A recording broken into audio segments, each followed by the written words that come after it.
Hi, I'm Wanda from Melinda Craft and this is our Quilting Blocks channel. Now today I'm going to show you how to make this awesome 30-inch New Mexico quilt block. You can see I've got it on the board here. I've actually got two of them made and these will look absolutely fantastic in a quilt. So let's get started and show you how to do it.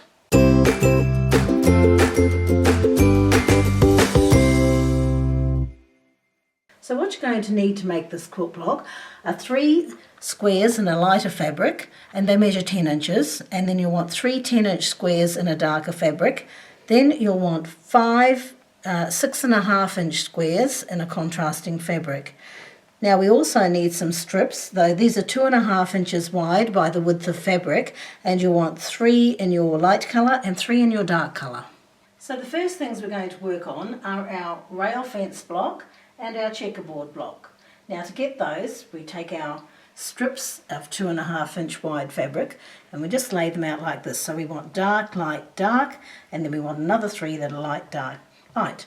And I'm going to just sew these together, lay one on top of the other, and sew right down one end to the other with a 1/4-inch seam, and then I'll join the next piece on, and I'll do the same with that. So we'll have lots of strips. So I've sewn the strips together, and just a little thing to remember here is when you're sewing the strips together, you can see these are nice and straight. You sew the strips together down one way, and then when you put the next one on, you sew down this way, and it helps with any of that bowing that you can get.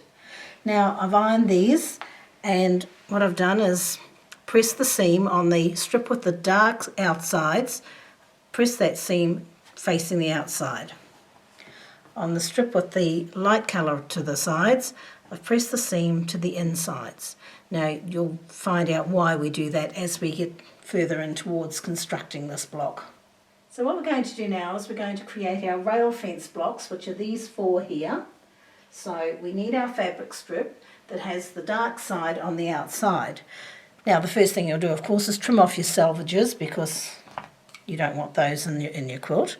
And I'm going to cut 4 at 6.5. Now my ruler is a 6.5-inch wide ruler, so I line it up to make sure that it's straight, and I'm just going to cut 4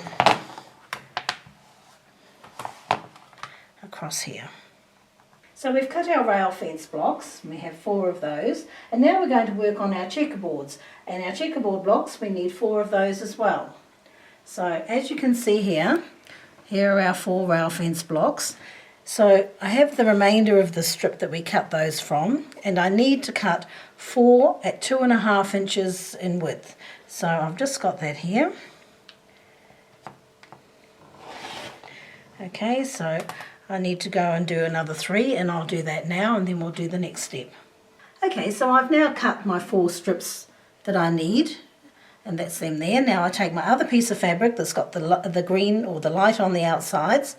I've trimmed off the selvage, and I'm going to cut 8 2.5-inch strips from this piece of fabric. So I've cut 1, and I need to cut another 7, and that will go towards making our checkerboard pattern. Okay, so we now have all our strips cut, so it's time to construct our checkerboard block. So we take one of the strips with the dark on the outside, and we take 2 of the strips with the light on the outside, and we just place them together. Now we're going to sew right sides together with a 1/4-inch seam. Now you'll see the benefit of having our seams ironed the way we did, so we press those to the inside and those to the outside, because now they will nest together beautifully and give you a nice crisp join. Now once I've sewn those 2 together, I'll come back and I'll sew that one, and that will create the block, and then we'll do that for all the other 3 as well.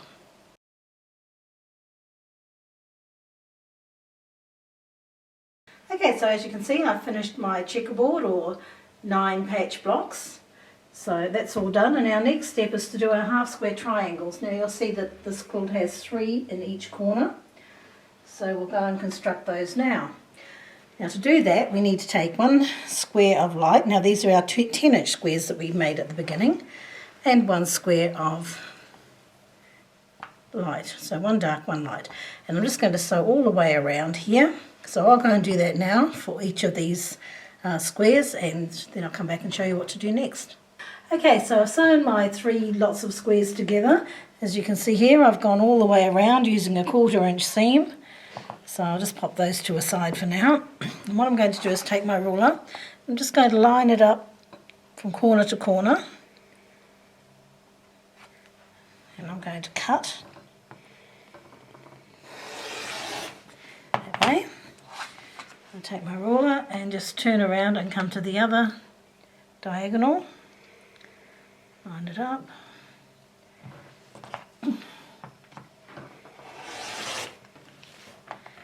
Okay, so, and here we are, I have my half square triangles. So I'll need to go and press those,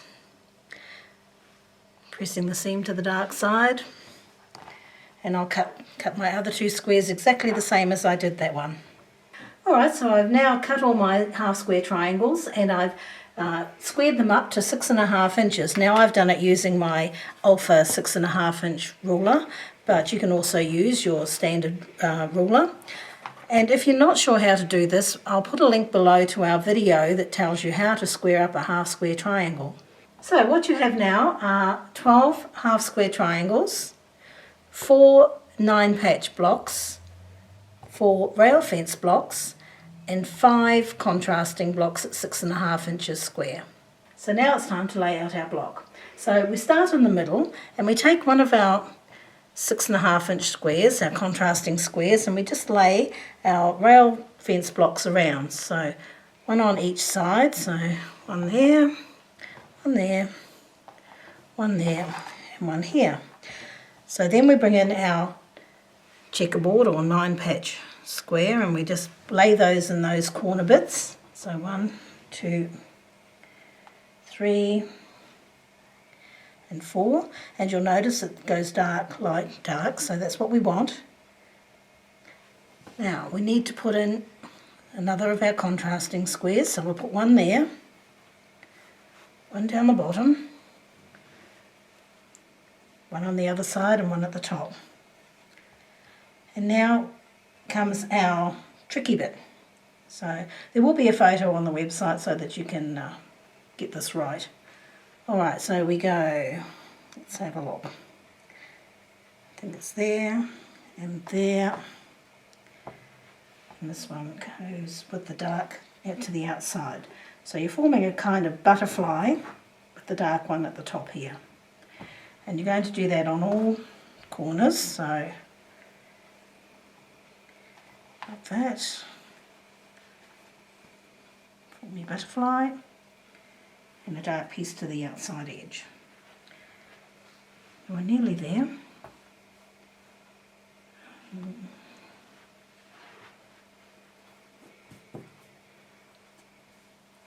I hope I've got that wrong. Just a matter of twisting them around till you get them right. It doesn't take much, but it's nice to have them all in the right position so that when you come to sew, you'll have everything where it needs to be. So one, and our butterfly piece, which comes like that, and our outside edge bit. So that's what you end up with, and then we're going to go and we're going to sew it all together. So now we're going to start sewing it together. Now it's important that you leave your block in place just so you know where you are while you're sewing.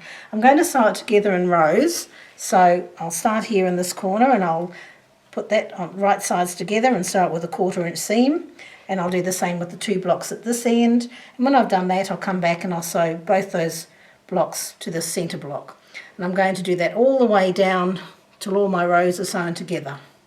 Okay, so now I've sewn all the blocks together into rows, and the first thing we're going to do is to press the blocks, and what we need to do is find the 2nd and the 4th block, so that's those two there, and we're going to press the seams outwards on those 2 blocks. So you can see there, they're pressed outwards.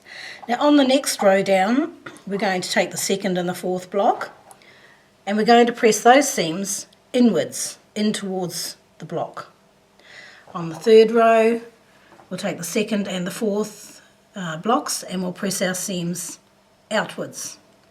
And on the 4th row, we'll press them inwards, and on the 5th row, we'll press them out. And that allows our seams to nest nicely when we come to sew them together. So what we'll do now is sew the rows together. So I take the first row and place them right sides together on the next row. And as you can see now, your seams will nest so that your joins will be nice and crisp. So I'll go and sew the rows together. I'm going to sew these 2 rows, and then I'll sew the bottom 2 rows, and then we'll sew them to the middle row. So I'll go and do that now, and I'll come back with a completed block. So there we are, our 30-inch New Mexico quilt block is finished. Isn't it just awesome? So if you've enjoyed this tutorial, please give us a like and subscribe to our channel for more great quilting block tutorials.